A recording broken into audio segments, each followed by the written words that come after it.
चलिए आज Amazon rain forest की गहराइयों में उतरते हैं। इसे अक्सर धरती का एक अनसुलझा रहस्यमयी कोना कहा जाता है ना? हाँ बिल्कुल। हमारे पास जो जानकारी इकट्ठा हुई है वो इस विशाल जंगल के कुछ बेहद दिलचस्प और चौंकाने वाले पहलुओं पर रोशनी डालती है। हमारा इरादा है इस जानकारी को परत दर परत खोलना, इसमें छिपे हुए जरूरी तथ्यों, अनोखी बातों और उन विचारों को समझना जो शायद हमें सोचने पर मजबूर कर दें। उपलब्ध दस्तावेज बताते हैं कि अमेज़न सिर्फ पेड़ों और नदियों का एक विशाल संग्रह नहीं है। हाँ। ये अपने आप में एक दुनिया है, रहस्यों से भरी हुई, और इसका एक बहुत बड़ा हिस्सा आज भी इंसानी समझ और पहुंच से बिल्कुल परे है। सही बात है। तो आइए इस जानकारी के सागर में गोता लगाते हैं। सबसे पहले इसके अविश्वसनीय आकार की बात करते हैं। जानकारी के अनुसार अमेज़न का फैलाव लगभग 55 लाख वर्ग किलोमीटर है। ये बस एक नंबर जैसा लगता है, पर इसका असली मतलब क्या है? अरे इसका मतलब समझना वाकई मुश्किल है। ये भारत के कुल क्षेत्रफल से भी काफी बड़ा है। मतलब सोचिए जरा। हाँ। अगर हम यूरोप के कई देशों को एक साथ मिला दें, तब भी शायद वो अमेज़न के बराबर ना हो। एक स्रोत तो कहता है कि ये लगभग 10 फ्रांस जितना बड़ा इलाका है। 10 फ्रांस? हाँ।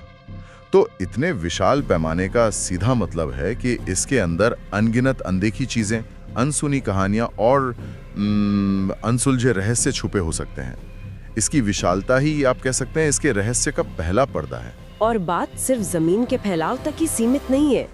जानकारी ये भी बताती है कि ये जंगल इतना बड़ा और प्रभावशाली है कि ये अपना मौसम खुद बनाता है, अपनी बारिश खुद पैदा करता है। हाँ बिल्कुल। और ये तथ्य तो सच में दिमाग घुमा देता है कि दुनिया की लगभग 20% ऑक्सीजन अकेले इसी जंगल से आती है।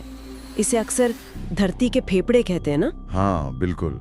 और ये आंकड़ा बताता है कि ये सिर्फ एक कहावत नहीं बल्कि एक हकीकत है। यहीं से चीजें वाकई दिलचस्प होने लगती हैं। बिल्कुल। ये एक अकेला पारिस्थितिकी तंत्र पूरी दुनिया की जीवन प्रणाली को संतुलित करने में कितनी बड़ी भूमिका निभाता है।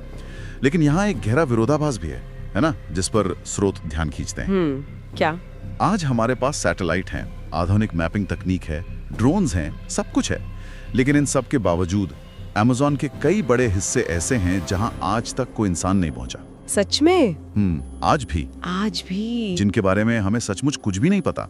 ये हमें इस बात पर सोचने को मजबूर करता है कि हम अपनी ही पृथ्वी को असल में कितना कम जानते हैं।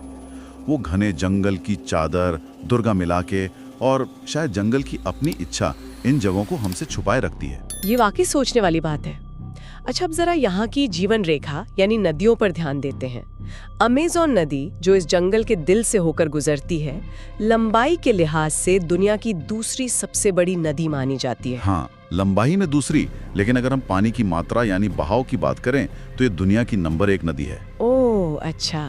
इसमें दुनिया की किसी भी अन्य नदी से कहीं ज्यादा पानी बहता है।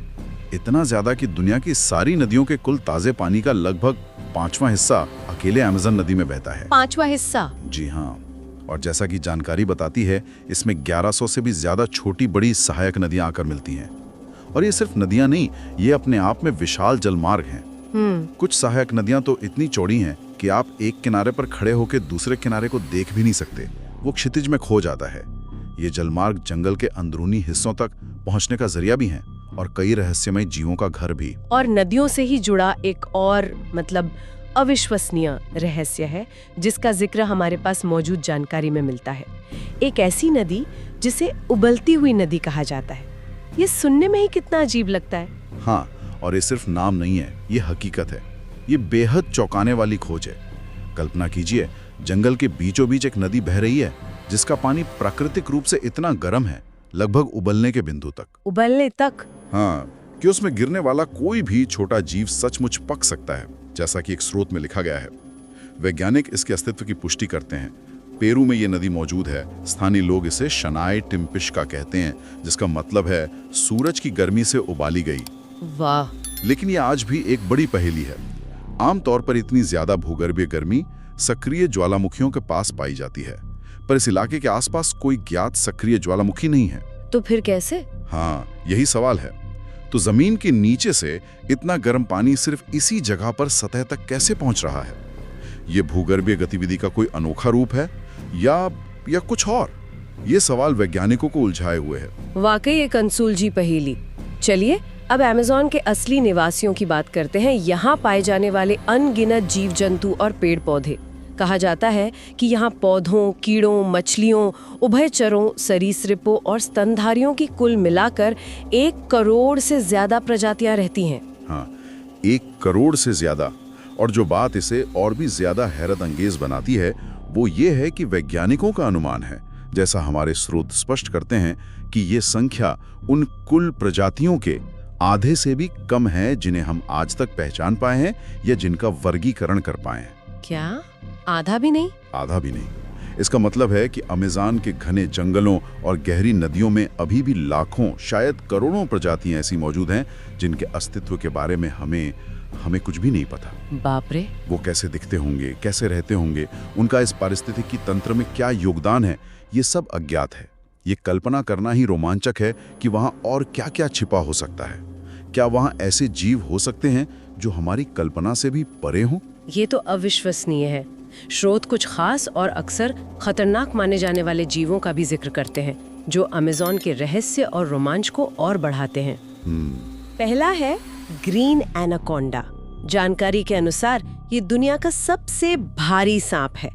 30 फीट तक लंबा और किसी बिजली के खंबे जितना मोटा हो सकता है। बाप रे। ये पानी में रहता है और बड़े शिकार जैसे केमान या हिरन तक को निगल सकता है।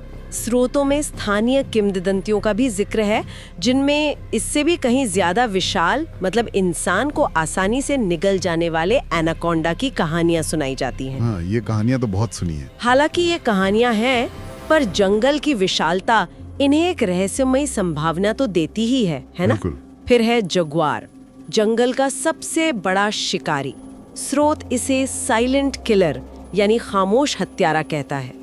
ये पेड़ों पर चढ़ने और तैरने में माहिर होता है और इतने चुपचाप हमला करता है कि शिकार को अक्सर आखिरी पल तक पता ही नहीं चलता। बेहद खतरनाक। इसकी ताकत और रहस्यमय मौजूदगी इसे जंगल का राजा बनाती है। और नदियों में पिराना का डर रहता है। ये मछलियां अपने नुकीले दांतों के लिए जानी जाती हैं और अक्सर बड़े झुंडों में शिकार करती हैं।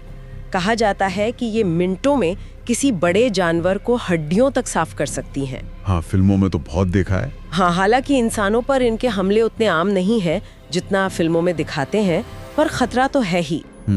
और फिर एक बहुत छोटी मछली का जिक्र है, कैंडीरू। स्रोत बताता है कि ये महज कुछ इंच लंबी पारदर्शी मछली है, लेकिन स्थानीय लोग इसे जंगल के सबसे ज्यादा खतरनाक जीवों में से एक मानते हैं। छोटी सी मछली और सबसे खतरनाक क्यों? क्योंकि ये परजीवी मछली है और माना जाता है कि ये दूसरे जीवों के शरीर में, यहाँ तक कि इंसानों के मूत्र मार्ग में भी घुस सकती है, जिससे भयानक दर्द और संक्रमण होता है। इसका छोटा आकार ही इसे और खतरनाक बना देता है। ओह, ये तो बहुत ही भयानक बात है। ये जीव सुनने में बेशक खतरनाक लगते हैं, लेकिन यह सिर्फ खतरे या डर का प्रतीक नहीं है। ये उस बेहद जटिल और संतुलित पारिस्थितिकी तंत्र का एक अभिन्न हिस्सा है। यानी एक ऐसा प्राकृतिक जाल जिसमें हर जीव, पौधा, नदी और मौसम एक दूसरे पर निर्भर हैं और एक दूसरे को प्रभावित करते हैं। मतलब सबका अपना रोल है। बिल्कुल। ये संतुलन लाखों सालों के विकास का नतीजा है। हर जीव की अपनी एक भूमिका है। जैसे जगुआर शीर्ष शिकारी के तौर पर दूसरी आबादी को नियंत्रित करता है। एनाकोंडा जलीय पर्यावरण में संतुलन बनाए रखता है। पिराना सफाई का काम भी करती हैं। ये जीव सिर्फ डरावने नहीं हैं, बल्कि प्रकृति के अविश्वसनीय अनुकूलन और विकास के अद्भुत उदाहरण हैं। उन्होंने अमेज़न के कठोर वातावरण में जीने के लिए असाधारण तरीके विकसित किए हैं। और अमेज़न हमें लगातार हैरान कर रहा है। खोज का सिलसिला रुका नहीं है। जैसा कि हमने पढ़ा, हर साल वैज्ञानिक यहाँ सैकड़ों नई प्रजातियां खोज निकालते हैं। हर साल सैकड़ों? हाँ, ये सिर्फ छोटे मोटे कीड़े नहीं होते, बल्कि कभी रात में चमकने वाले मेंढक मिलते हैं, कभी ऐसी छिपकलियां जो पानी पर दौड़ सकती हैं, कभी ऐसे सांप जो हवा में ग्लाइड कर सकते हैं यानी उड़ सकते हैं, तो कभी ऐसे पौधे जिनमें घातक जहर भी होता है और जीवन बचाने वाले औषधीय गुण भी। हाँ, हर नई खोज इस बात का पुख्ता प्रमाण है कि अमेज़न सचमुच रहस्यों का एक अथाह खजाना है जो शायद कभी खाली नहीं होगा। ये खोजें हमें बार बार दिखाती हैं कि प्रकृति के पास हमें आश्चर्यचकित करने के लिए कितना कुछ है। अगर हम इसे बड़े परिप्रेक्ष्य से जोड़कर देखें तो ये लगातार हो रही खोजें न सिर्फ हमारी जैविक समझ को बढ़ाती हैं, बल्कि ये हमें विनम्र भी बनाती हैं, है ना। ये याद दिलाती हैं कि हम कितना कम जानते हैं और जानने के लिए अभी कितना कुछ बाकी है। हर नई प्रजाति एक नई कहानी कहती है, विकास का एक नया अध्याय खोलती है। यहाँ एक बहुत ही गहरा और दिलचस्प विचार सामने आता है जो हमारी जानकारी में मौजूद है। वो ये है कि कुछ वैज्ञानिक और विचारक अमेज़न को सिर्फ पेड़ पौधों, नदियों और जीव जंतुओं का एक जमावड़ा भर नहीं मानते। उनका नजरिया कुछ और है। हाँ, तो इसका ठीक मतलब क्या है? ये कैसे संभव है? उनका मानना है, और ये विचार स्रोतों में भी उभर कर आता है, कि पूरा अमेज़न बेसिन, इसके अरबों पेड़, हजारों नदियां, लाखों जीव जंतु, यहाँ तक कि इसके ऊपर बनने वाले बादल और बारिश का चक्र, ये सब अलग अलग हिस्से नहीं हैं। अच्छा। बल्कि ये सब मिलकर एक विशाल, एकीकृत, स्वयं नियमन करने वाली जीवित इकाई ऑर्गेनिज्म की तरह काम करते हैं। एक सुपर ऑर्गेनिज्म की तरह। एक जीता जागता, सांस लेता हुआ महाजीव। ये तो विज्ञान से ज्यादा दर्शन जैसा लगता है। हाँ, कह सकते हैं। कुछ इसी तरह का विचार है ये नजरिया अमेज़न को देखने का हमारा तरीका पूरी तरह बदल सकता है। अगर ये सच है तो अमेज़न सिर्फ प्राकृतिक संसाधनों का एक भंडार नहीं है जिसका हम उपयोग कर सकें, बल्कि ये अपने आप में एक इकाई है जिसका अपना संतुलन है, अपनी आंतरिक प्रक्रियाएं हैं, शायद अपनी एक तरह की स्मृति और समझ भी हो सकती है। वाह। ये हमें प्रकृति के साथ हमारे संबंध पर गहराई से पुनर्विचार करने को मजबूर करता है। क्या हम सिर्फ एक संसाधन का दोहन कर रहे हैं, या हम एक विशाल जीवित प्रणाली के साथ संवाद या हस्तक्षेप कर रहे हैं? इस विचार के निहितार्थ बहुत गहरे हैं। इसी विचार को बल देती हुई एक कहावत का जिक्र भी स्रोतों में मिलता है जो अमेज़न में जाने वाले खोजकर्ताओं और स्थानीय लोगों के बीच प्रचलित है। तुम अमेज़न में नहीं जाते। अच्छा। अमेज़न खुद तय करता है कि तुम्हें बाहर आने देगा या नहीं। यह सुनने में थोड़ा रहस्यमय लगता है, लेकिन ये उस भावना को पकड़ता है कि जंगल सिर्फ एक निष्क्रिय जगह नहीं है, बल्कि इसकी अपनी एक शक्ति है, अपनी एक मर्जी है। दिलचस्प। ये जंगल के एक सचेत, जीवित इकाई होने के विचार को और पुष्ट करता है। ऐसा लगता है मानो जंगल की अपनी इच्छा शक्ति हो सकती है। तो आज की इस पड़ताल में हमने अमेज़न के कई रंग देखे, इसकी अविश्वसनीय विशालता, दुनिया को जीवन देने वाली ऑक्सीजन बनाने की क्षमता, उबलती हुई नदी जैसी अनसुलझी पहेलियां, अनगिनत अनदेखी और अनदेखे जीवों की संभावना, और सबसे बढ़कर अमेज़न के एक विशाल जीवित इकाई होने का वो क्रांतिकारी विचार। ये सारी बातें हमें मिली जानकारी से ही सामने आई हैं, जो इस जगह की असाधारण जटिलता और गहरे रहस्य को उजागर करती हैं। बिल्कुल।